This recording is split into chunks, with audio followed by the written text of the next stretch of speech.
The crystal chandelier above me scattered light like shattered diamonds across the polished marble floor. I moved through the crowd with practiced invisibility, my black server's uniform blending into the shadows between clusters of wealthy art collectors. The tray in my hands felt heavier with each passing hour, my fingers aching from maintaining the perfect balance of champagne flutes that cost more than my weekly rent. This wasn't my usual world. I was a substitute, called in last minute when one of the regular servers at the Beaumont Gallery had called in sick. The pay was good, triple my normal rate, which was the only reason I'd agreed to work this charity art auction. That, and the desperate need to make next month's rent after my hours had been cut at the cafe. The gallery hummed with the low murmur of conversation, punctuated by the occasional burst of laughter from groups admiring abstract paintings I couldn't begin to understand. Women in designer gowns glided past me, their perfume a nauseating mixture of florals and musk. Men in tailored suits gestured animatedly with hands adorned with watches that probably cost more than my car. I was invisible here, which was exactly how I preferred it. After 8 months of looking over my shoulder, of changing my phone number twice, of taking different routes home from work, invisibility had become my greatest asset. Miss, another round for table 7. Marco, the floor manager, appeared at my elbow. His voice clipped with the professional irritation that seemed permanently etched into his features. His eyes flickered over my shoulder, scanning the room with the vigilance of someone who knew exactly how much money was flowing through this space. I nodded, already turning toward the service station. My lower back ached, a dull throb that radiated down to my ankles. 4 hours into this shift, and I still had 3 more to go. The heels they'd required us to wear were a size too small, pinching my toes with each step. As I wove through the crowd, I caught fragments of conversation. Art terminology I didn't understand. Names of painters I'd never heard of. Casual mentions of 6-figure purchases delivered with the same tone someone might use to discuss buying groceries. I was refilling my tray when I saw him. Trent. The champagne bottle in my hand suddenly felt like it weighed 1,000 pounds. My vision tunneled, the edges of the room blurring as my ex-boyfriend's familiar profile came into sharp focus across the gallery. He was laughing, his hand resting possessively on the arm of a woman in a red dress. The same laugh I'd once found charming now sent ice through my veins. 8 months. 8 months since I'd changed my locks, since I'd filed the restraining order that he'd violated 3 times before the police finally took me seriously. 8 months of blocked numbers, of him showing up at my workplace until I quit, of finding him parked outside my apartment at 2 a.m. And now, he was here. My hands trembled as I set down the champagne bottle. Marco would notice if I abandoned my post, but every instinct screamed at me to run. Trent hadn't seen me yet, too absorbed in his conversation with the woman and 2 other men I didn't recognize. I needed to leave. Now. Moving as quickly as I dared without drawing attention, I slipped through a service door that led to the back corridors of the gallery. The sounds of the auction faded, replaced by the harsh fluorescent lighting and bare concrete walls of the service area. My breathing came in short gasps, panic clawing at my throat. I couldn't let him see me. If Trent knew where I worked, even temporarily, he would find a way to make my life hell again. The restraining order was just paper. It had never actually stopped him before. Behind me, I heard voices, male voices getting closer. I couldn't tell if one of them was Trent, but I wasn't going to wait to find out. There was a door ahead on my right, unmarked. Storage, probably. Somewhere I could hide until the coast was clear, until I could slip out the back exit and disappear into the night. I pushed the door open and stumbled inside, my eyes struggling to adjust to the dim lighting. Not storage. A bathroom. A private, luxurious bathroom with marble countertops and gold fixtures. The kind of space reserved for VIP guests, not servers fleeing their abusive ex-boyfriends. And I wasn't alone. A man stood at the mirror, adjusting a watch on his wrist. Tall, broad-shouldered, wearing a charcoal suit that fit him with the kind of precision that only came from custom tailoring. Dark hair swept back from a face all sharp angles and aristocratic features. He looked up as I entered, his eyes meeting mine in the reflection. Gray eyes. Storm cloud gray, assessing me with an intensity that made me freeze in the doorway. "I'm sorry," I stammered, already backing toward the door. "I thought this was—" The voices in the hallway grew louder, closer. One of them might be Trent. I couldn't be sure, but the panic that had driven me here surged fresh through my veins. The man's eyes flickered past me to the door, then back to my face. He seemed to take in my expression, the fear I couldn't hide, in a single glance. Without a word, he reached past me and flipped off the light switch. Darkness swallowed the room. I gasped, disoriented, as his hand closed around my wrist. Not rough, but firm, unmistakable. He pulled me deeper into the bathroom, positioning us behind the door just as it began to open.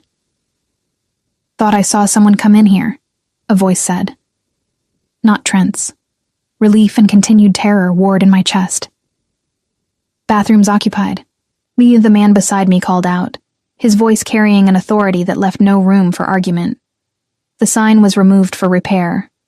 "Oh, sorry, sir." The door clicked shut again. We stood in silence. I could hear my own breathing, ragged and too loud. Could feel the warmth radiating from his body, standing close enough that the scent of his cologne reached me. Something expensive, with notes of cedar and bergamot. He didn't move. Didn't speak. Just stood there in the darkness, his hand still loosely circling my wrist, as if waiting for confirmation that I was safe. "They're gone," I whispered finally. He released me immediately, stepping back. A moment later, soft light filled the room as he turned on a small lamp above the mirror, rather than the harsh overhead fluorescent. In the gentler lighting, I got my first clear look at him. Mid-30s, maybe. That aristocratic face I'd glimpsed earlier was even more striking up close. Sharp cheekbones, a mouth that looked like it rarely smiled, and those unsettling gray eyes that seemed to see too much. "Thank you," I managed. "I didn't mean to intrude. I just needed to hide." It wasn't a question. He adjusted his cufflinks with precise movements, as if pulling a terrified woman into a dark bathroom was an everyday occurrence for him. "From someone at the auction?" I nodded, not trusting myself to say more. Something about his calm demeanor, the way he'd reacted without question to help me, made my throat tight with unexpected emotion. "Are you in danger?" he asked, his voice quiet but carrying an edge I couldn't quite identify. "Not immediate danger," I said. "Just someone I used to know. Someone I'd rather avoid." He studied me for a long moment, and I had the unsettling feeling that he was cataloging every detail. The cheap fabric of my uniform, the ill-fitting heels, the way I was trying very hard not to fall apart. "You're one of the servers," he observed. "Temporary," I clarified quickly. "Just for tonight. I don't usually work events like this." Something that might have been amusement flickered in his eyes. "That's apparent." The words should have stung, but his tone held no judgment, just statement of fact. "I should go," I said, moving toward the door. "Thank you again for—" "Wait." The single word stopped me. "Give it a few more minutes. Let whoever you're avoiding get settled elsewhere in the gallery." It was sound advice.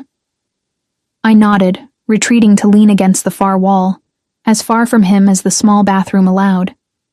He returned to the mirror, making minute adjustments to his appearance that already looked flawless.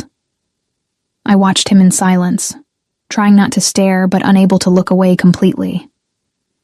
There was something mesmerizing about his movements, the careful precision of each gesture. "Cillian," he said suddenly, meeting my eyes in the mirror. "My name is Cillian Ashford." The name meant nothing to me, though from his tone, I suspected it should have. "Seraphine," I replied. "Seraphine Winters."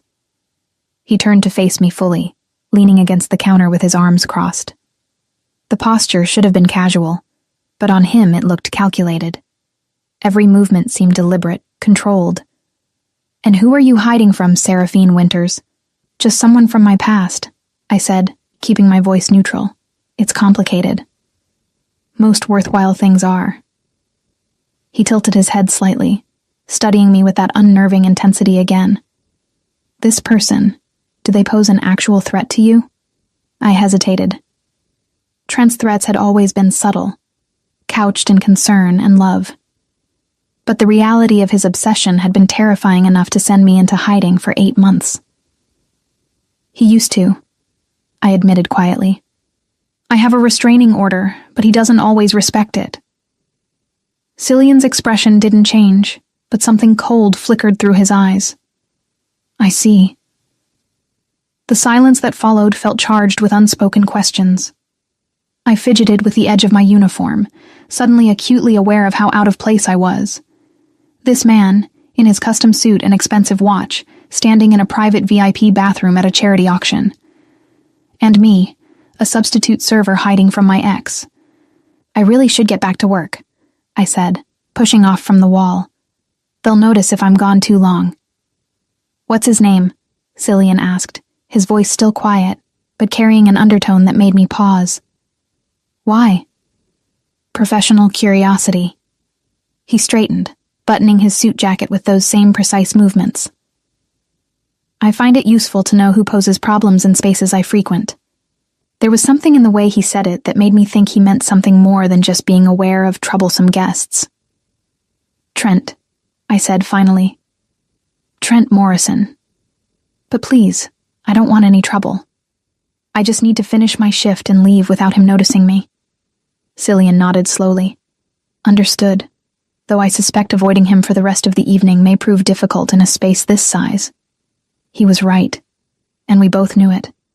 The Beaumont Gallery was sprawling, but not infinite. Eventually, Trent would circulate through the entire space, and there was every chance he'd spot me.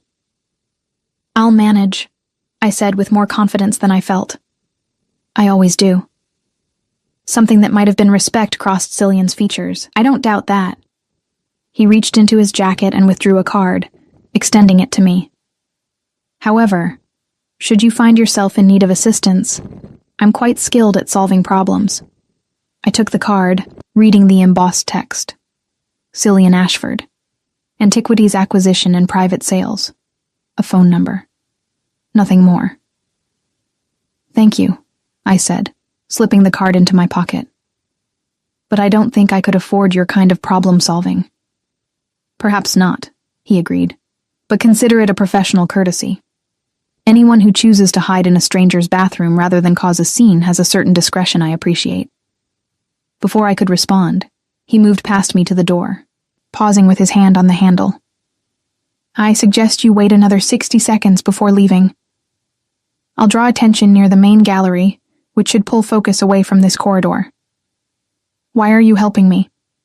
The question escaped before I could stop it. He glanced back, those gray eyes unreadable. "Because 8 months is a long time to be running from someone. And because men who make women feel they need to run shouldn't be allowed to continue operating unchecked." Then he was gone, the door clicking softly shut behind him. I counted to 60, as he'd suggested, my mind racing. Cillian Ashford. The name still meant nothing to me, but something about him, about the casual authority in his voice and the cold calculation in his eyes when I'd mentioned Trent, suggested he was exactly the kind of man Trent would cross the street to avoid. When I finally emerged into the corridor, it was empty. I made my way back to the service station, slipping into the flow of servers as if I'd never left. Marco shot me a sharp look but said nothing, too busy coordinating the next round of drinks to interrogate me about my absence. The rest of the evening passed in a blur. I caught glimpses of Trent throughout the night, but always at a safe distance. Twice I noticed Cillian as well, moving through the crowd with the same controlled grace I'd witnessed in the bathroom. Once, our eyes met across the gallery, and he gave the smallest nod of acknowledgement before turning back to the painting he'd been examining. By the time the auction concluded and the guests began filtering out, exhaustion had settled into my bones. My feet screamed in protest with each step. and my lower back felt like it might give out entirely. But I'd made it through without Trent seeing me. That counted as a victory. I was collecting my tips at the end of the night when Marco approached, his expression inscrutable. Ms. Winters? My heart sank. Had someone complained about my extended disappearance? Yes. Mr. Ashford asked me to give you this. He handed me an envelope, thick cream paper that felt expensive even before I opened it. Inside was a substantial tip, far more than I'd earned from my entire night of work, and beneath it, a handwritten note in elegant script. For your discretion and professionalism. Should you need that problem solved, the offer remains open. CA. I stared at the note for a long moment, my thumb tracing the embossed initials at the top of the paper. Then I tucked it carefully into my purse alongside his business card and headed for the exit. Behind me, the Beaumont Gallery glittered with the remnants of the evening's excess. Ahead, the cold night air promised temporary safety. And in my pocket, Cillian Ashford's card felt like a dangerous possibility I couldn't quite bring myself to dismiss. The cafe where I worked my regular shifts smelled perpetually of burnt coffee and stale pastries. After the crystal chandeliers and champagne of the Beaumont Gallery, returning to the cracked vinyl booths and flickering fluorescent lights felt like stepping into a different world entirely. 3 days had passed since the auction. 3 days of looking over my shoulder, of jumping at every male voice, of clutching pepper spray in my pocket during my walk home from the bus stop. Trent hadn't found me. Yet. I pulled another double shift, covering for Marissa who'd called in sick again. By 8 p.m., my feet had gone numb, and my smile felt like it had been painted on my face. The dinner rush had finally died down, leaving me to wipe down tables in blissful silence. The bell above the door chimed. I looked up, my standard greeting dying on my lips. Cillian Ashford stood in the doorway of my cafe, looking as out of place as a Monet in a dollar store. He'd traded his suit for dark slacks and a cashmere sweater, but the effect was the same. Money, power, and control radiated from every inch of him. Good evening, Seraphine. He slid into a booth near the window with the easy grace of someone accustomed to commanding any space he occupied. I approached slowly, my cleaning rag still in hand. Mr. Ashford, this is unexpected. I was in the neighborhood. His tone suggested this was entirely untrue. I thought I'd stop in for coffee. We both knew the neighborhood where my cafe was located wasn't anywhere someone like him would normally find themselves. The industrial edge of town, wedged between a laundromat and a check-cashing place, catered to factory workers and students, not antiquities dealers. Of course. I pulled out my order pad with shaking hands. What can I get you? Black coffee, and whatever you recommend for dinner. I scribbled the order, hyper-aware of his eyes following my movements. The meatloaf special is popular. Then I'll have that. I retreated to the kitchen, my pulse racing. Why was he here? How had he found my regular workplace? The card I'd tucked away in my purse suddenly felt less like a possibility, and more like a threat. When I returned with his coffee, he was examining the cracked Formica tabletop, as if it were a piece of art requiring authentication. Your establishment has character, he observed, accepting the mug I set before him. That's one word for it. I lingered, uncertain whether I should return to my cleaning or acknowledge the elephant in the room. How did you find me? The same way I find most things worth finding. He took a sip of coffee, his expression suggesting it was exactly as terrible as expected. Careful observation and professional contacts. A chill ran down my spine. That's not reassuring. It wasn't meant to be. He set down the mug. Sit, please. You've been on your feet all day, and we have things to discuss. I glanced toward the kitchen where Diego was working the grill, then slid into the booth across from Cillian. It felt wrong, sitting with a customer, but the cafe was nearly empty, and my curiosity outweighed my professionalism. What things? I asked, keeping my voice low. Trent Morrison. He said the name with the same inflection one might use for a particularly unimpressive forgery. I've done some research since our encounter at the gallery. My stomach dropped. Why would you do that? Because men like him interest me professionally. Cillian leaned back, one arm draped across the booth's back. He has debts, significant ones, to several parties who don't appreciate delays in repayment. I don't understand what that has to do with me.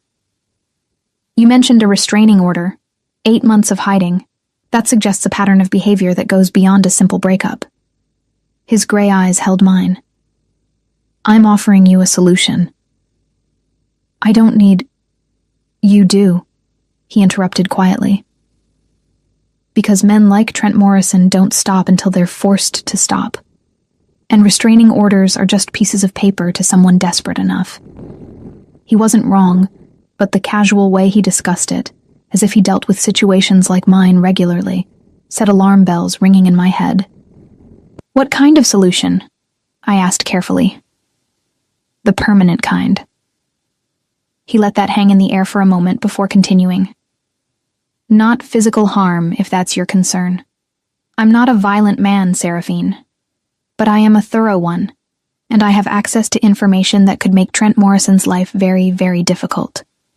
Information?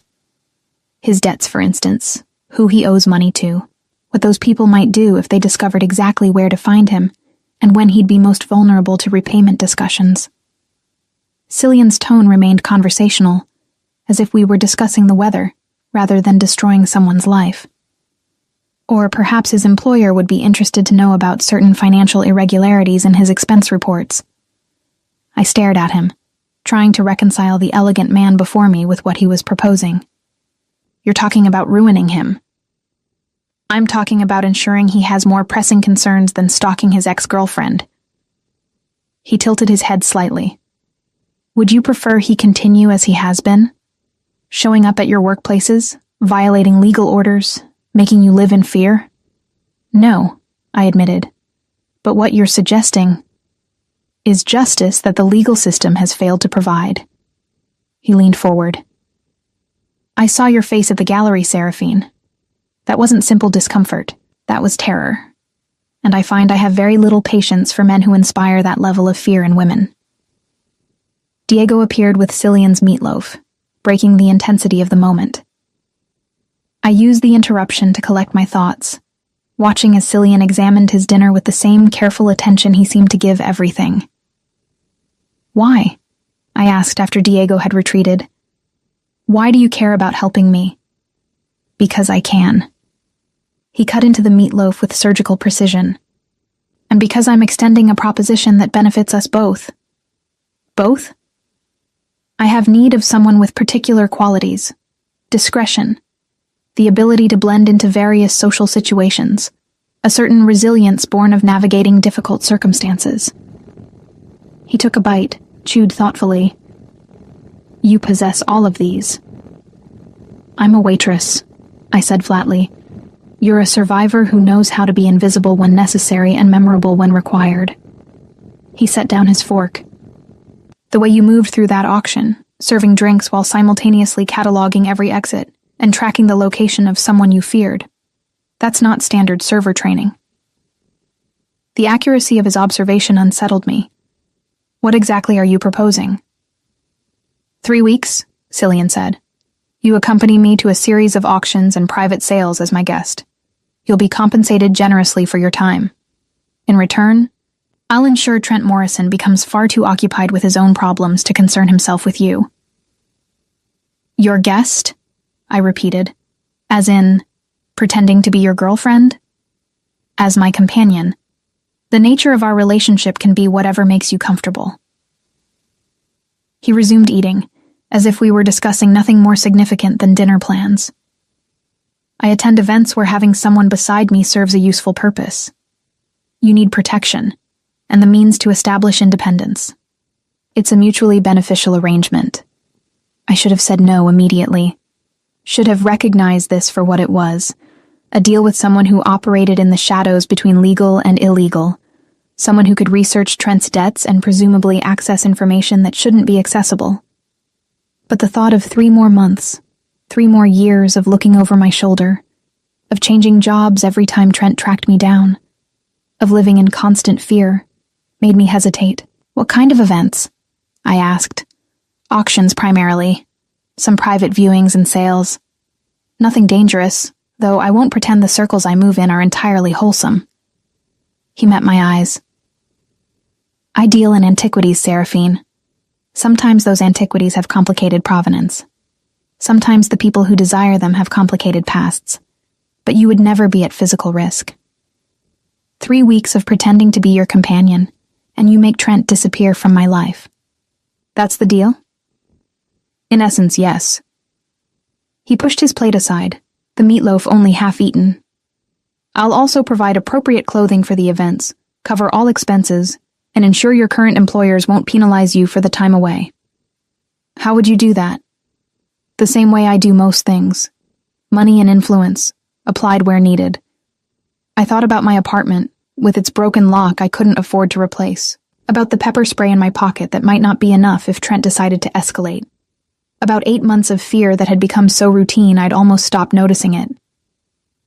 I want to see proof, I said finally, that you can actually do what you're claiming. That Trent has these debts you mentioned. Cillian's slight smile held satisfaction. A reasonable request. He withdrew his phone, tapped it a few times, then turned it to face me. On the screen was a detailed financial breakdown. Trent's name at the top, followed by a list of debts to various creditors, some of them with names that sounded distinctly unfriendly. The numbers made my eyes widen. How did you get this? I told you, I'm thorough. He pocketed the phone. So, do we have an arrangement? Every instinct screamed that this was dangerous, that I was trading one form of control for another. But Cillian wasn't asking me to live in fear, wasn't asking me to change my entire life, just 3 weeks of it. If I agree, and I'm not saying I am, I want ground rules, I said. Clear boundaries about what this arrangement involves. Of course, I'm not interested in anything you're not willingly offering. He pulled out his card again, this one with a different number than the first. Think about it tonight.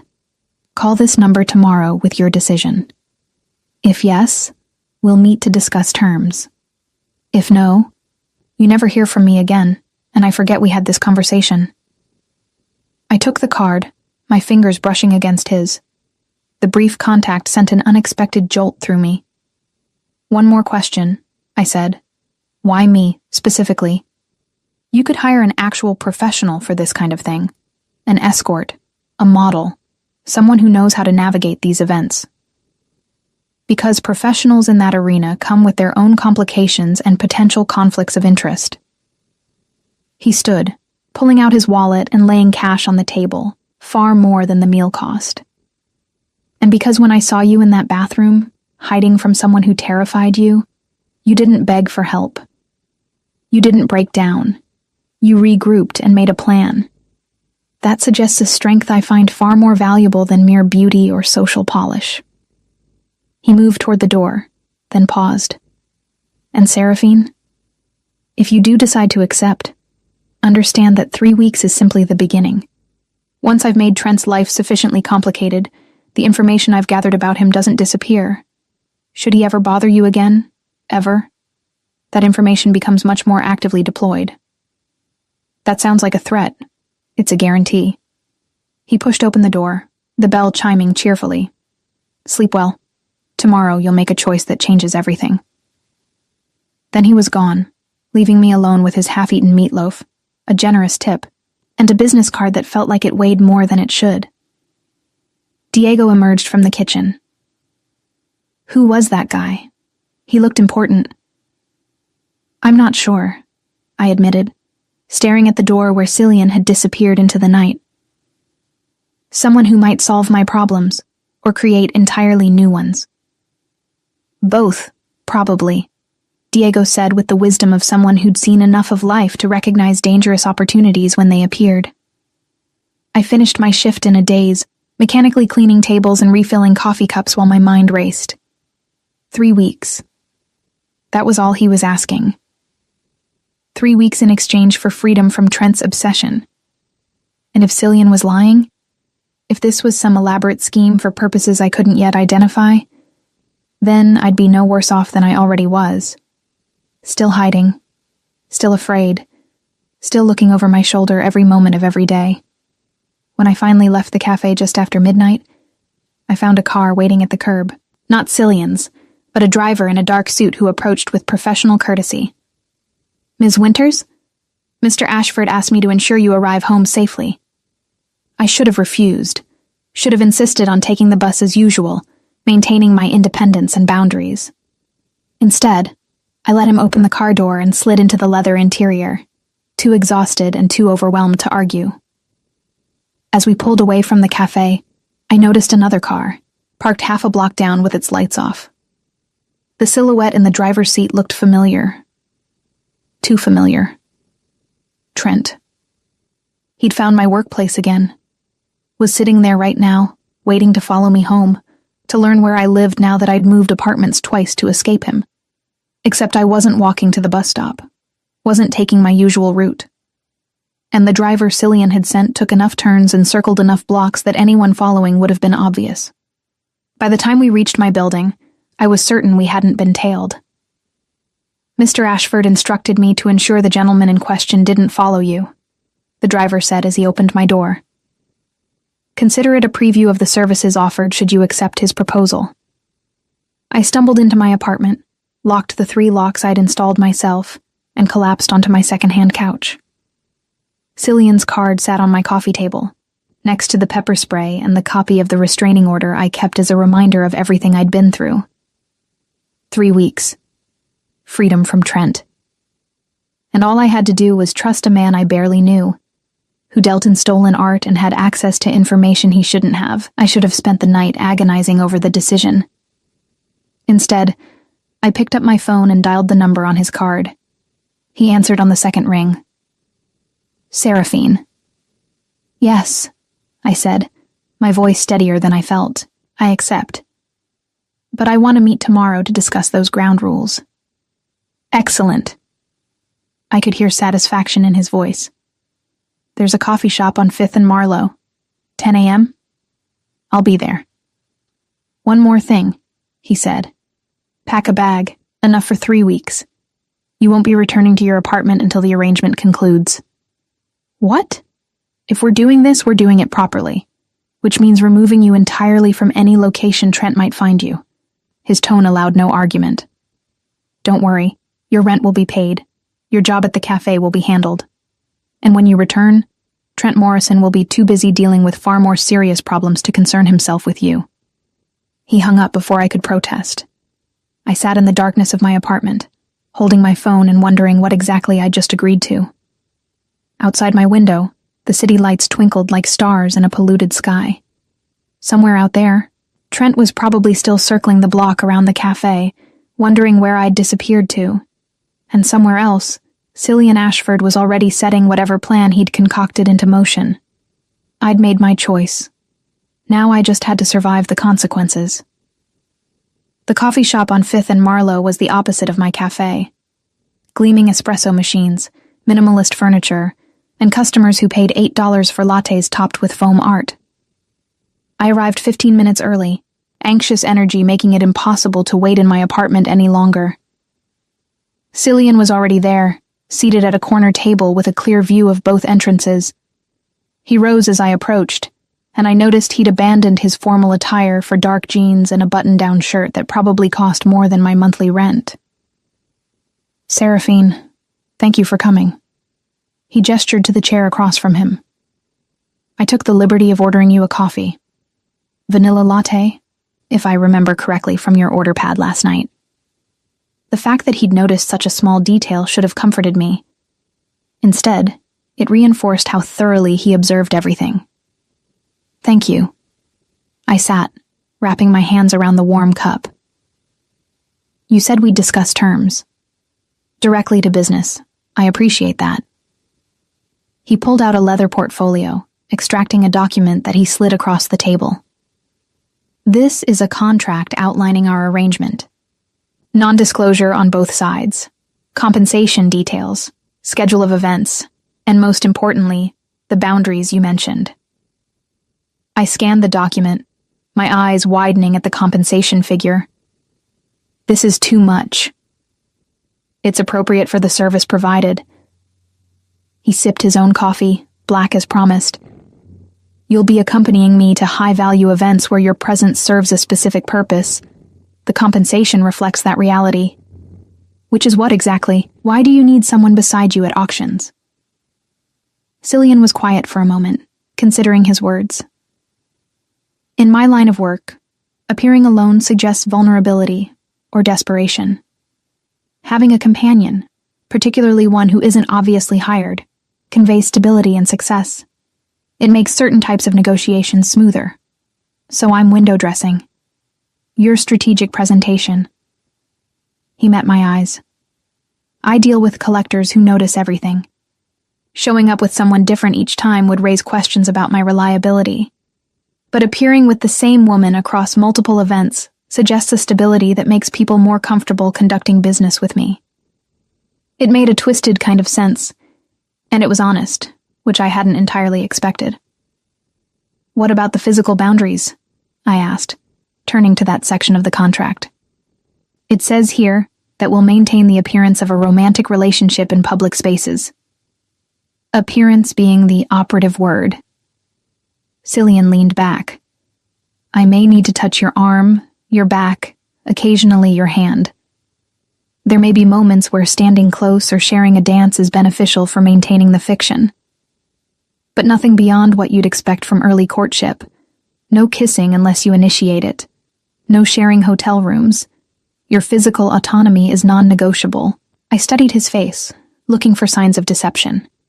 And if someone asks directly about our relationship, you're free to answer however feels authentic to you.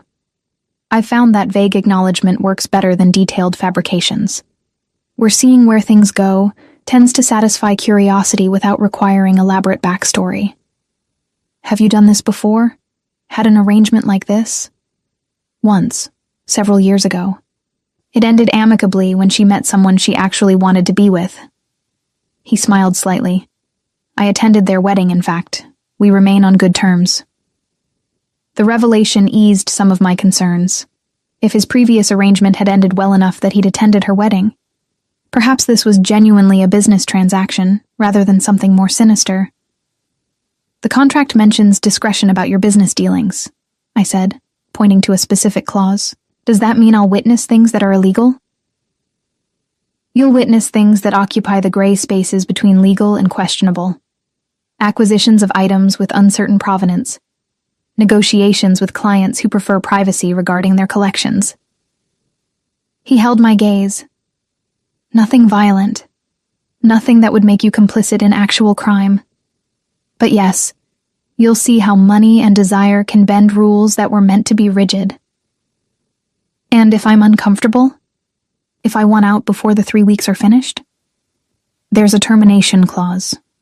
2 weeks' notice.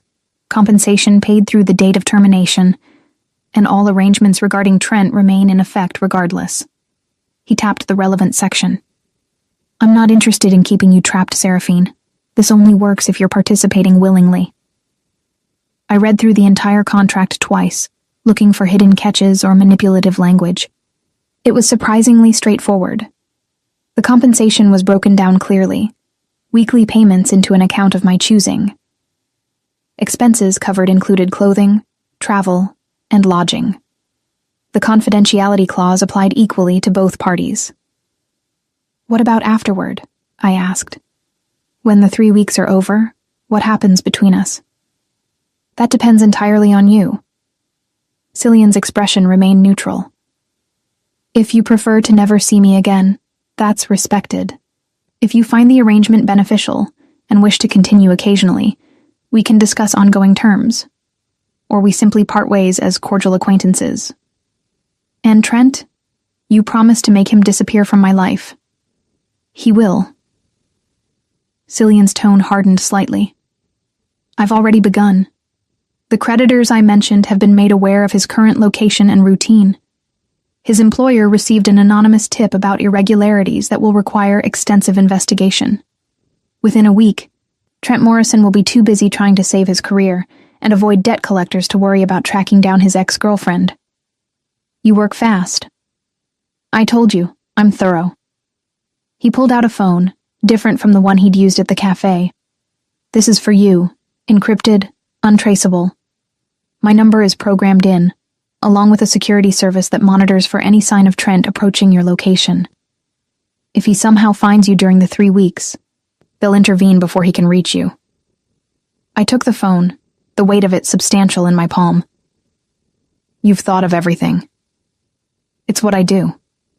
He gestured to the contract. So? Do we have an agreement? I should have asked for more time. Should have had a lawyer review the document, though I couldn't afford one, and we both knew it. Should have been more cautious about binding myself to a man whose business operated in those gray spaces he'd mentioned. But I thought about Trent sitting outside my cafe, waiting to follow me home. Thought about 8 months of fear that had reshaped my entire life into one long exercise in avoiding detection. I signed the contract. Cillian witnessed my signature, then signed his own. He slid one copy across to me and tucked the other into his portfolio. We leave tomorrow morning, he said. I'll have a car pick you up at 8. Our first event is in Boston, a private auction at a collector's estate. Tomorrow? I hadn't expected it to move this quickly. Is that a problem? I need to arrange things with my apartment, with Diego at the cafe. Already handled. Your rent is paid for the next 6 months. Diego received a call this morning from someone claiming to be your cousin, explaining you'd be away for a family matter. He wished you well and said your position would be waiting when you returned. I stared at him. How did you... I told you. Thorough. He stood, offering his hand. Welcome aboard, Seraphine. I think we're going to do very well together. I shook his hand, his grip firm and warm. I hope you're right. I usually am. He released my hand, stepping back. Pack light, but versatile. I'll have additional items provided as needed. And Seraphine, try to get some rest tonight. Tomorrow your life changes. He left me sitting in the coffee shop, contract in hand, mind reeling with what I'd just agreed to. My phone buzzed. The new encrypted one. A message from Cillian. Your apartment building's security system has been upgraded. New locks installed on your door by a trusted contractor. When you return, you'll be safer than before. I hadn't even asked him to do that. He'd simply identified a need and addressed it. The gesture should have comforted me. Instead, it highlighted exactly how much power I'd just handed to someone I barely knew. But as I left the coffee shop and caught sight of a familiar figure across the street, Trent, watching from a distance like he'd been tracking me all morning, I felt a surge of defiance. Let him watch. Let him try to follow. Starting tomorrow, I'd be somewhere he couldn't find me, protected by someone far more dangerous than Trent could ever hope to be. I smiled at Trent, just enough for him to see. Then I turned and walked away, heading not toward my apartment but toward the shopping district, where I'd used some of my signing bonus to buy clothes appropriate for mingling with people who bought art worth more than I'd earn in a lifetime. Behind me, I felt Trent's confusion, his frustration at my sudden confidence. Good. Let him wonder what had changed. By the time he figured it out, if he ever did, I'd be long gone and thoroughly protected.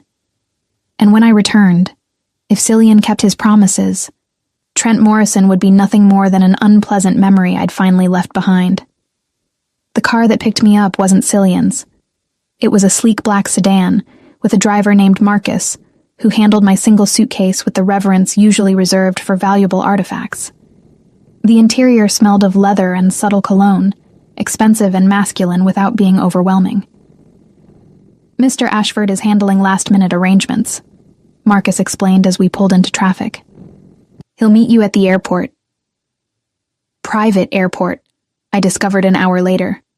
Not the sprawling commercial terminals I was used to, but a discreet facility where small jets came and went like taxis.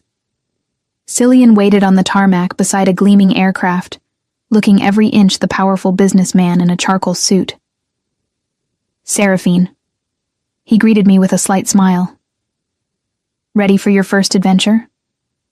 As ready as I can be for something completely outside my experience, I admitted. He guided me up the stairs into the jet. The interior was exactly what I expected from a man like him. Cream leather seats, polished wood accents, and enough space that it didn't feel cramped despite its size. "We'll be in Boston in under 2 hours," Cillian said, settling into the seat across from mine.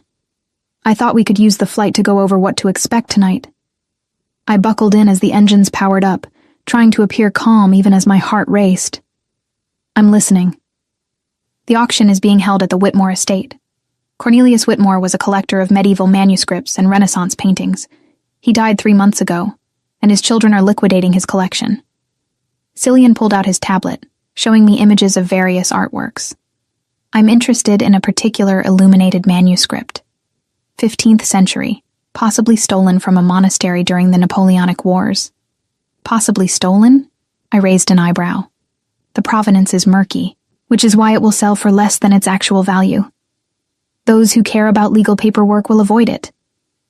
Those who appreciate the work itself will see an opportunity. He swiped to another image. The woman who'll be our primary competition is Miranda Castellane. French, ruthless, and unforgiving of anyone who outbids her. Should I be worried about her? Only if you can't handle aggressive glaring and possibly a passive-aggressive comment or two. His slight smile suggested he found Miranda's behavior more amusing than threatening. She's known for trying to intimidate other bidders. Having you beside me will help deflect some of that energy.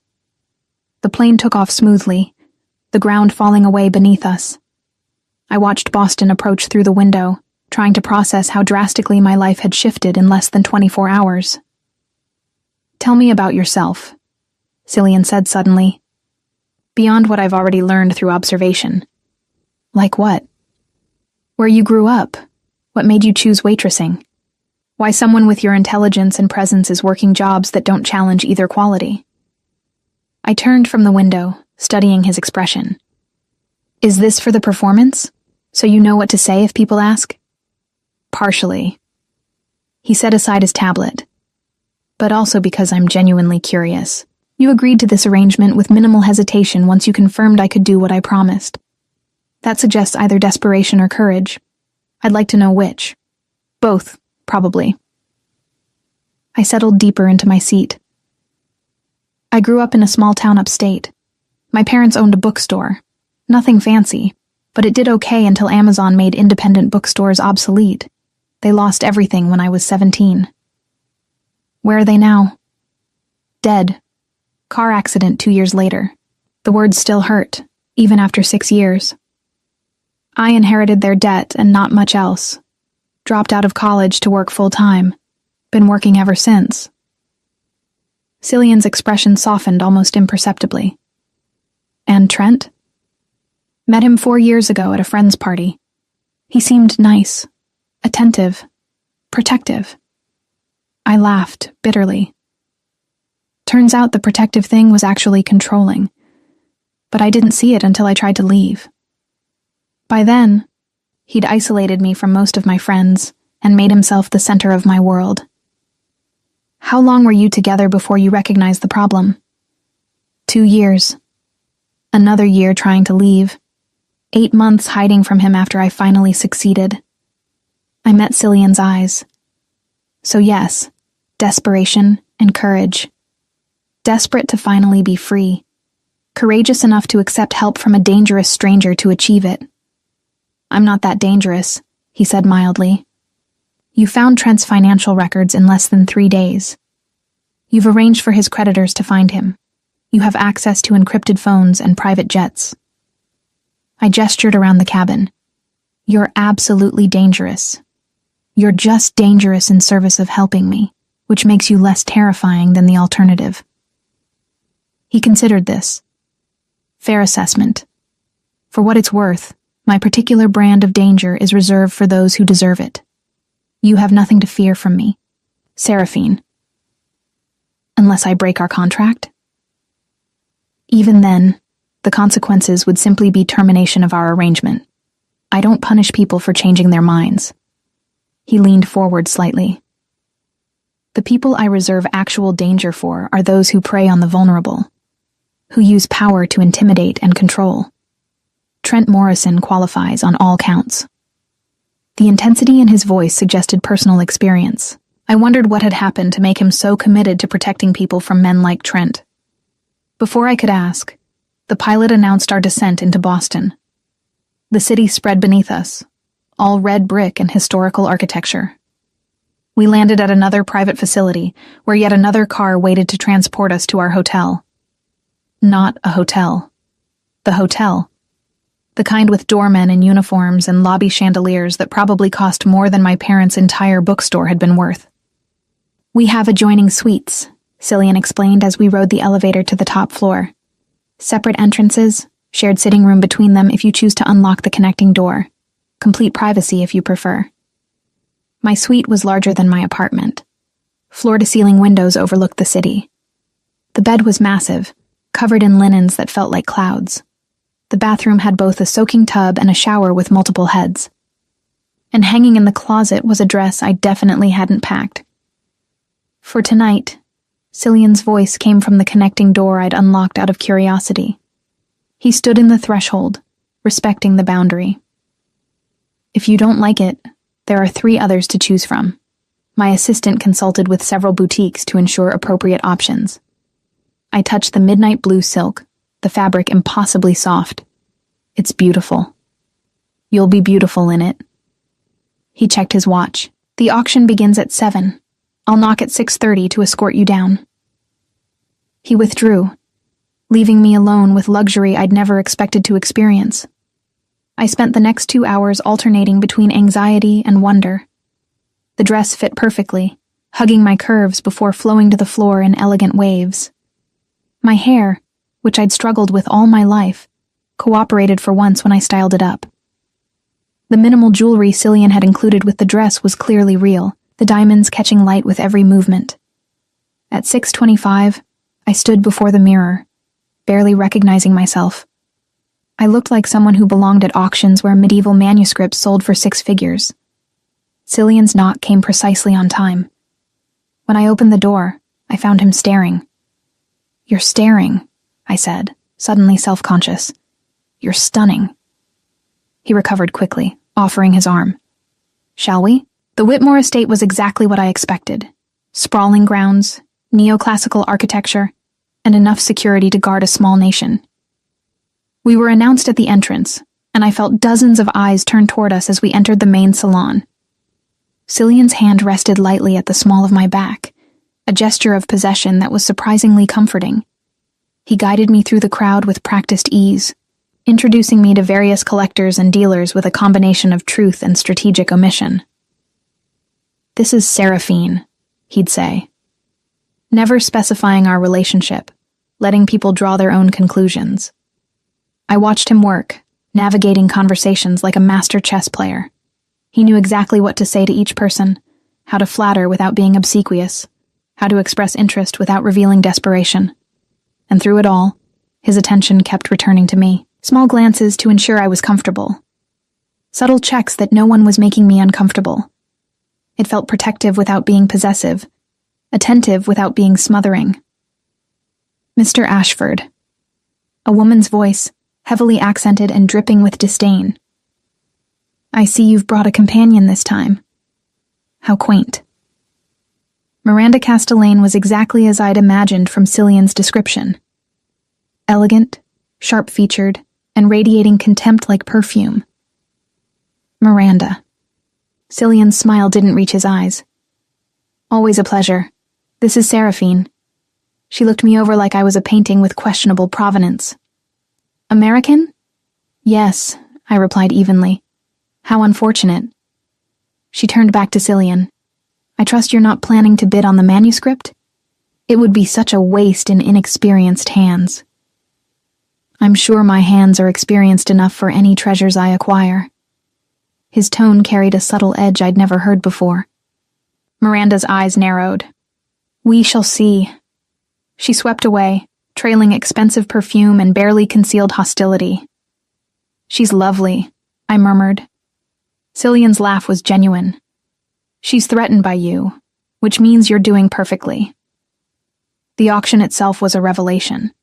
I watched Cillian bid with the same precision he applied to everything else, never showing eagerness, never betraying emotion. When Miranda drove the price up on the manuscript, he simply countered with calm certainty until she finally conceded defeat. He'd won. Afterward, as we returned to the hotel in the car, Cillian seemed more relaxed than I'd seen him. "You were perfect tonight," he said. "The way you handled Miranda's rudeness, the way you engaged with the other collectors. You have a natural grace that can't be taught." "I just followed your lead," I said, though his praise sent unexpected warmth through me. "You did more than that. You made people believe we were together. That's harder than it sounds." We reached the hotel, riding the elevator in comfortable silence. At our suite doors, Cillian paused. "Thank you, Seraphine, for tonight, for this arrangement, for trusting me enough to take this leap." "Thank you for giving me a way out," I replied. "From Trent, from fear. This has been—" I searched for the right word. "Extraordinary." His hand came up, brushing a strand of hair from my face with surprising gentleness. "It's only the beginning." The moment stretched between us, charged with possibility. Then he stepped back, the professional distance returning. "Sleep well. Tomorrow we have another event. This time in New York." I retreated to my suite, closing the door behind me and leaning against it. My heart raced for reasons that had nothing to do with fear, and everything to do with the way Cillian had looked at me when I'd opened my door earlier. This was just business. A transaction. 3 weeks of playing a role in exchange for freedom from my past. But as I changed out of the beautiful dress and slipped into bed surrounded by luxury, I couldn't shake the feeling that I'd just crossed a threshold I hadn't fully understood. And there was no going back.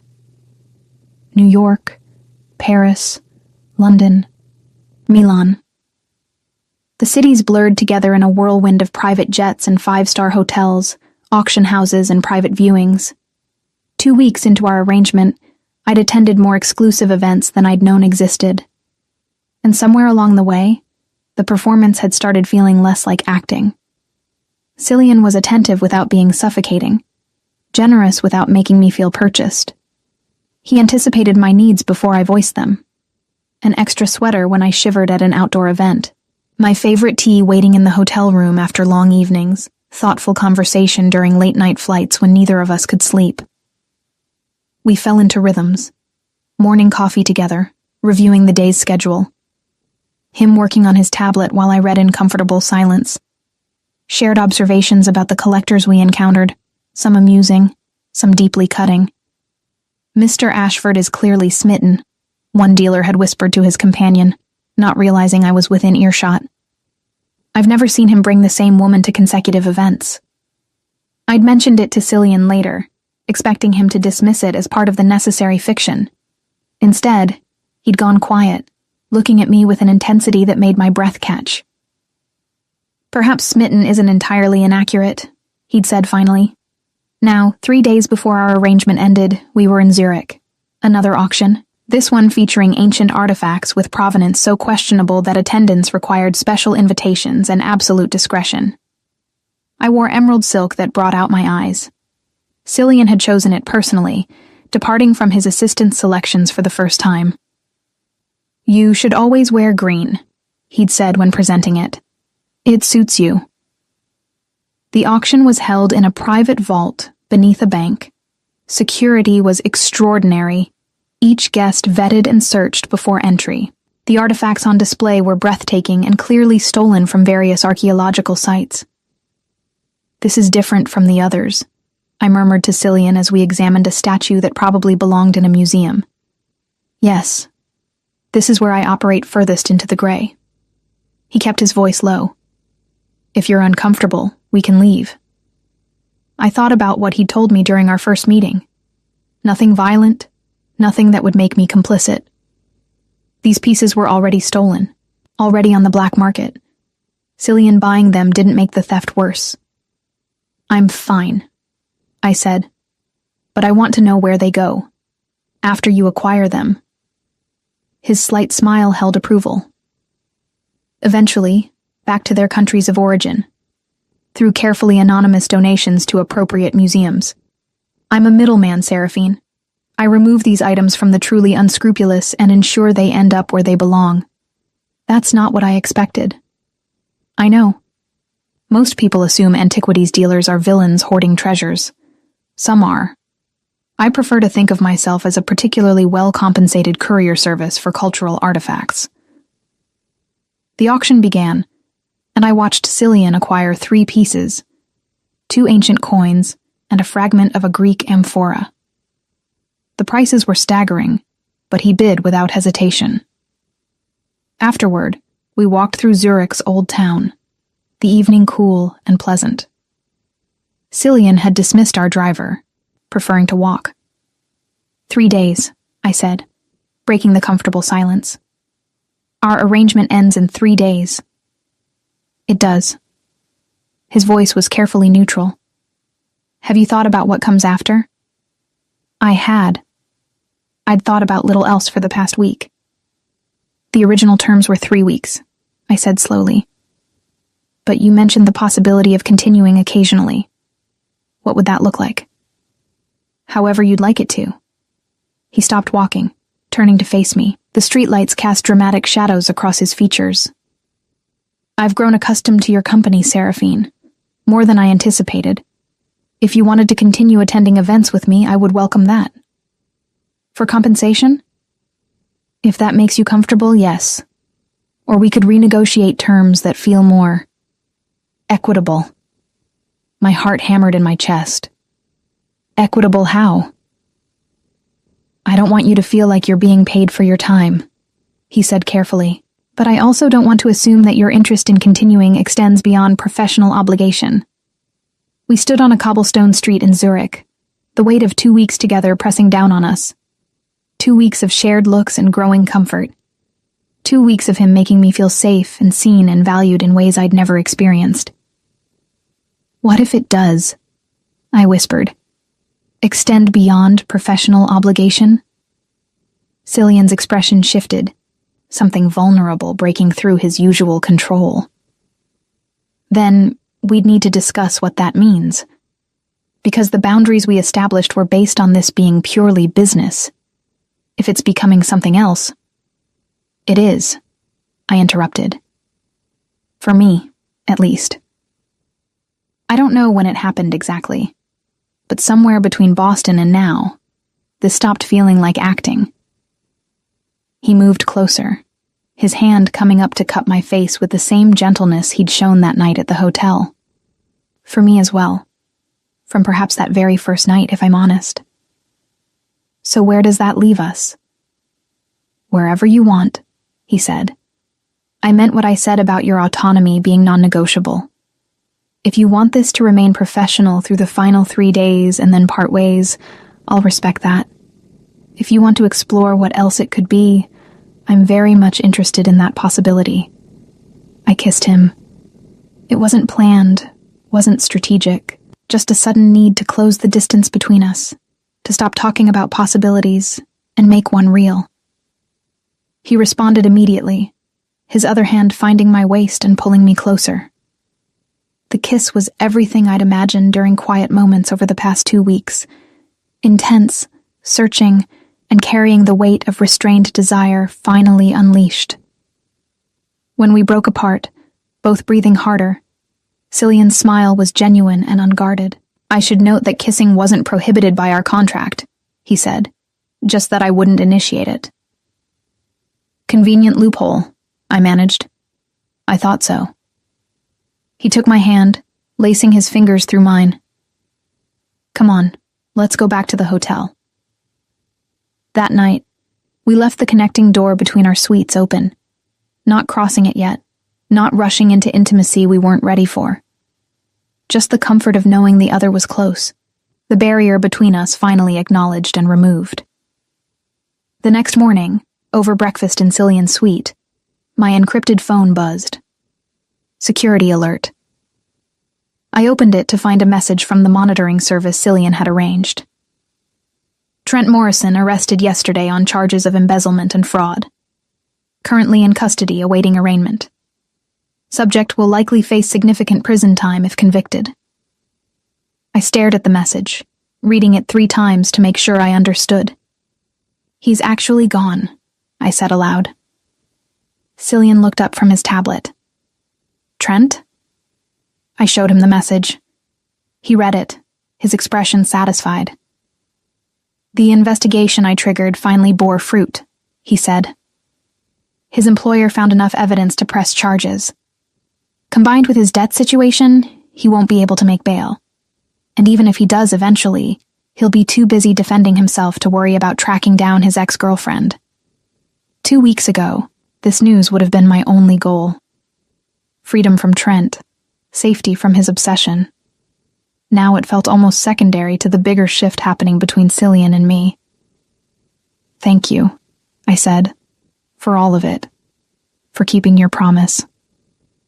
I always keep my promises, Seraphine. He set aside his tablet. Which brings us back to our conversation from last night. What do you want? From this? From us? From what comes after the 3 weeks end? I thought about my apartment waiting in New York. Paid for, but empty. Thought about returning to the cafe, to my old life of invisibility and financial struggle. Then I thought about the past 2 weeks. The feeling of being valued, protected, challenged. The conversations that lasted until dawn. The way Cillian looked at me when he thought I wasn't watching. I want more than 3 weeks, I said finally. But I don't want it to be transactional anymore. No more contract, no more compensation. If we're doing this, I want it to be real. Real, he repeated, testing the word. Meaning what, specifically? Meaning I want to know everything about you. Not just the antiquities dealer who operates in gray spaces. The person beneath all that control. What made you this way? What you're afraid of. What you want beyond acquiring artifacts. He was quiet for a long moment. That's a considerable ask. I know. And if you can't give me that, then maybe we should stick to the original plan. Part ways after 3 days and remember this as a successful business arrangement. Cillian stood, moving to the window that overlooked Zurich. His reflection in the glass showed tension I rarely saw in him. My father was a forger, he said finally. Paintings, documents, provenance certificates. Very good at it. Built a life selling forgeries to people who didn't know better. He paused. When I was 16, one of his clients figured it out. Came to our house with associates who weren't inclined toward forgiveness. My breath caught. What happened? My father made a deal. Gave them everything he had, including pieces he'd acquired legitimately. They took it all and still beat him badly enough that he never recovered fully. Died 5 years later from complications. Cillian's voice remained even, but I could hear the emotion beneath. I learned 2 things that day. 1, that power and violence are currencies some people deal in exclusively. 2, that having leverage, having information and resources, is the only real protection. So you became this, I said softly. Someone who always has leverage. Yes. And I've used it mostly for good, or what I consider good. Returning stolen artifacts to where they belong. Making life difficult for people who deserve difficulty. He turned from the window. But I've also kept people at arm's length. Maintained control always. Let very few people close enough to actually know me. Why? Because closeness is vulnerability, and vulnerability can be exploited. I crossed to him, taking his hands in mine. I'm not going to exploit you, Cillian. I know. He squeezed my hands. Which is terrifying in its own way.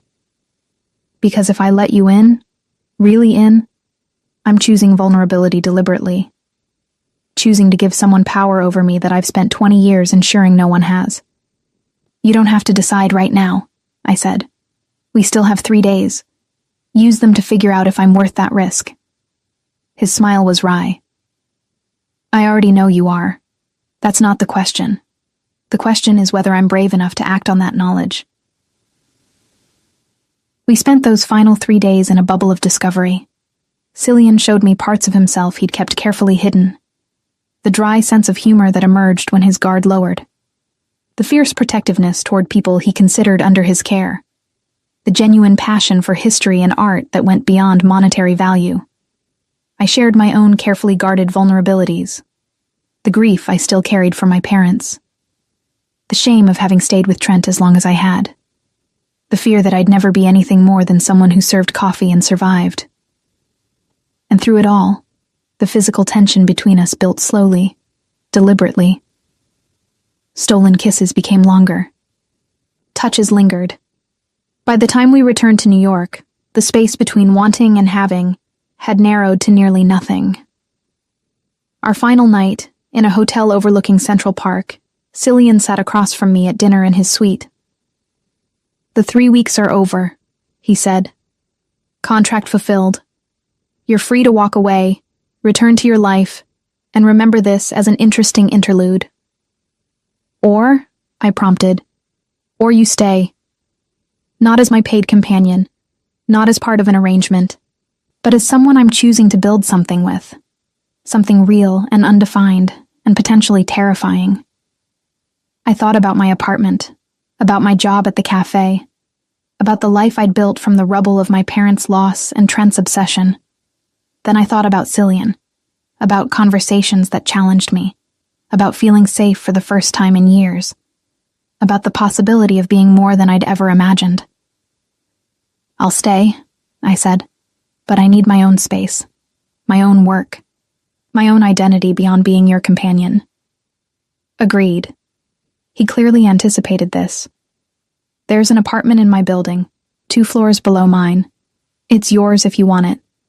I'll help you find work that uses your intelligence rather than just your ability to carry trays. And we'll figure out this thing between us at whatever pace feels right." No more contracts? No more contracts. Just 2 people choosing each other daily. With all the uncertainty and possibility that entails, I raised my wine glass to uncertainty and possibility. He clinked his glass against mine, and to choosing vulnerability deliberately. That night, we finally crossed the threshold we'd been dancing around for 3 weeks, and it was everything it should be. Intense, genuine, and marking the end of one thing and the beginning of another. The next morning I moved into the apartment Cillian had offered. 2 floors below his, small but elegant, with a view of the city that reminded me how far I'd come from hiding in restaurant bathrooms. Trent's trial made headlines a month later. He was convicted, sentenced to 5 years. By then, I barely thought about him. He'd become what he should have been all along, a cautionary tale from my past, not a present threat. I found work at an auction house, starting in research but quickly proving my worth. Cillian's contacts helped open doors, but I made sure to earn my position through competence rather than connections. And Cillian and I continued, navigating the delicate balance between intimacy and independence. Some nights I stayed in my apartment. Some nights we fell asleep together in his. We traveled for his work, and I accompanied him when I wanted to, rather than because a contract required it. It wasn't perfect.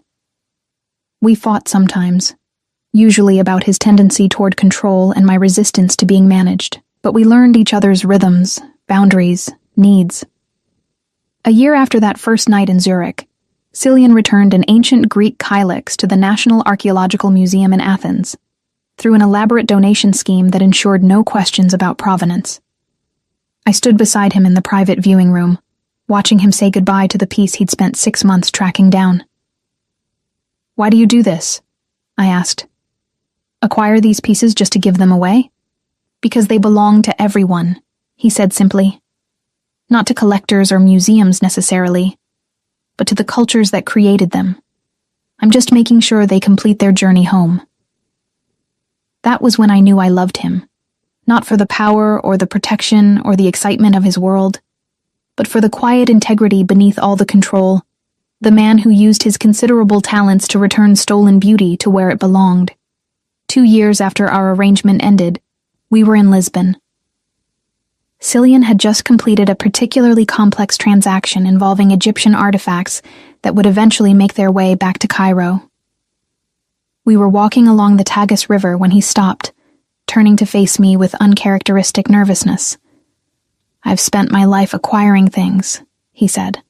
"Artifacts, information, leverage, always in control, always certain of what I was getting." "And?" I prompted, sensing something significant coming. "With you, I've never been certain, never in control, and it's terrifying and wonderful, and I don't want it to ever end." He pulled a small box from his pocket. "I'm asking you to make this permanent, Seraphine. Not as a transaction or an arrangement, but as a choice we keep making. Every day. Together." I looked at the ring, simple and elegant, then at his face. Saw the vulnerability he was offering, the deliberate choice to let someone have power over him. "Yes," I said, kissing him as the sun set over the Tagus. "To choosing each other. Every day." We married quietly 6 months later, just us and a handful of close friends. No contracts, no terms, no boundaries beyond the ones we negotiated together. And from a chance encounter in a bathroom where I'd hidden from my past, we built a future neither of us had expected, but both of us chose deliberately. Some stories end with escape. Ours began there, and became something else entirely. Something real. The call came at 3 a.m, sharp and insistent in the darkness of our bedroom. I felt Cillian tense beside me before he reached for his phone, his voice instantly alert despite the hour. "Ashford." A pause. "When?" Another pause, longer this time. "No. Don't engage. Maintain distance only. I'm on my way." He was already moving, pulling on clothes with efficient precision. "What's wrong?" I asked, sitting up and turning on the bedside lamp. His expression was controlled, but I'd learned to read the minute tensions that betrayed his emotions. This was serious. "Someone's inquiring about you," he said, buttoning his shirt. "Through channels they shouldn't have access to. Marcus picked up the chatter an hour ago." My stomach dropped. "Trent? But he's still in prison." "Not Trent. Someone else. Someone who knows exactly who I am and what I do." He sat on the edge of the bed, taking my hand. "I need you to trust me right now, Seraphine. Can you do that?" "Of course. Pack a bag, essentials only. We're leaving within the hour." Fear spiked through me. Leaving to go where? "Somewhere safe while I handle this." He squeezed my hand. "I promise I'll explain everything, but right now we need to move quickly." I'd learned not to question Cillian's instincts about danger. If he said we needed to leave, we needed to leave. 30 minutes later, we were in the back of an unmarked car, Marcus driving with grim efficiency through the empty pre-dawn streets. Not toward the airport, but toward the waterfront. "There's a boat waiting," Cillian explained, his arm around my shoulders. "It will take us to a private location where no one can find us without considerable effort." "Who's looking for me?" "A collector I outbid 3 months ago on a piece he'd wanted for years. Damien Volkov." The name carried weight the way certain names did in Cillian's world. He's Russian mob, with connections throughout Eastern Europe. Not someone who handles losing well. "Why would he be asking about me?" Cillian's jaw tightened. "Because he's figured out that the most efficient way to hurt me is through you. And unlike Trent, Volkov has resources that match mine." The boat was exactly what I expected. Sleek, fast, and clearly built for evading attention. We boarded quickly, and within minutes, we were cutting through dark water toward destinations unknown. Below deck, in a surprisingly comfortable cabin, Cillian finally allowed his control to slip. He pulled me close, his forehead resting against mine. "I'm sorry," he whispered. "I knew there were risks in my work, but I never thought someone would target you." "This isn't your fault," I said firmly. "You warned me from the beginning that you operated in gray spaces." Warning you and putting you in actual danger are very different things. He pulled back, his hands framing my face. I need you to understand something, Seraphine. If it comes to a choice between protecting you and everything I've built, you win. Every time. Without hesitation. The fierce certainty in his voice made my breath catch. What are you saying? That I'll burn it all down if necessary. The business, the contacts, the entire life I've constructed. None of it matters more than keeping you safe. I kissed him, pouring 3 years of trust and love into the gesture. Then we'll burn it together if we have to. But let's try not burning anything first. His smile was brief but genuine. Practical as always. We spent 3 days on a private island off the coast of Croatia. Beautiful, isolated, and thoroughly secure. Cillian worked his phone and laptop constantly, coordinating with contacts I'd never heard him mention, building a response to whatever threat Volkov represented. On the 4th day, he emerged from a marathon video call, looking exhausted, but satisfied. It's handled, he announced. How? Volkov was operating under a misunderstanding about my relationship with certain officials in St. Petersburg. Once that misunderstanding was corrected, along with evidence that pursuing you would bring attention he doesn't want, he agreed to back off. Cillian collapsed onto the couch beside me. We also came to an arrangement regarding a Fabergé egg he's been seeking. Call it a peace offering that costs me nothing but satisfies his ego. So it's over? This immediate threat, yes, but it highlighted a problem I've been avoiding. He turned to face me fully. My work puts you at risk. As long as I'm dealing in antiquities with questionable provenance, as long as I'm navigating between legal and not legal, there will be people like Volkov who see you as leverage. So what are you proposing? That we disappear. The words were quiet, but deliberate. Completely. Leave this world behind, liquidate the business, and build something new somewhere no one will find us. I stared at him, trying to process what he was suggesting. You're willing to give up everything you've spent 20 years building? For you? Without question. He took my hand. I've been thinking about it since we married. Whether this life, this constant maneuvering and risk is what I actually want, or just what I've always done. The answer becomes clearer every day. And what is the answer? That I want you more than I want any of this. That I want a life where 3 a.m. calls don't send us fleeing to private islands. Where you can exist without fear of being targeted because of who you're married to. I thought about the past 3 years. The excitement of Cillian's world? Yes, but also the constant low-level anxiety. The knowledge that danger lurked just beneath the surface of our beautiful life. Where would we go? I asked. Wherever you want. I have resources hidden in enough places that we could live comfortably anywhere, under new names if necessary, doing work that doesn't attract attention or enemies. You'd really walk away from all of this? I'd walk away from anything for you, Seraphine. He squeezed my hand. The question is whether you're willing to walk away from the life we've built. Because I won't lie. Disappearing means leaving behind friends, connections, everything familiar. I thought about Trent. About 8 months of hiding before Cillian had entered my life. About how that fear had reshaped everything until I barely recognized myself. Then I thought about the past 3 years. How Cillian had helped me rebuild not into who I'd been before Trent, but into someone stronger. Someone capable of making hard choices. Let's do it, I said. Let's disappear. His smile was pure relief. You're sure? I'm sure, on one condition. Name it. We take 6 months to plan it properly. Liquidate the business gradually so it doesn't raise flags. Set up our new identities carefully. And choose our destination together. Deal. He pulled me into his arms. Where should we start looking? Over the next 6 months, we executed the most complex operation of Cillian's career, our own disappearance. He sold off his inventory piece by piece, returning the genuinely stolen items to their countries of origin and placing the legitimately acquired ones with trusted dealers. We researched locations obsessively. Prague, Buenos Aires, Melbourne, Kyoto. Every city evaluated for safety, anonymity, and quality of life.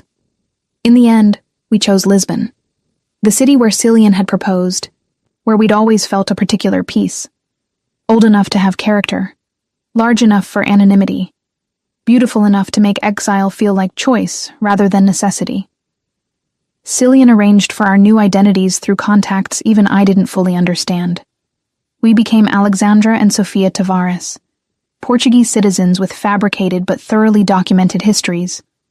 The liquidation of Cillian's business was explained to his contacts as retirement.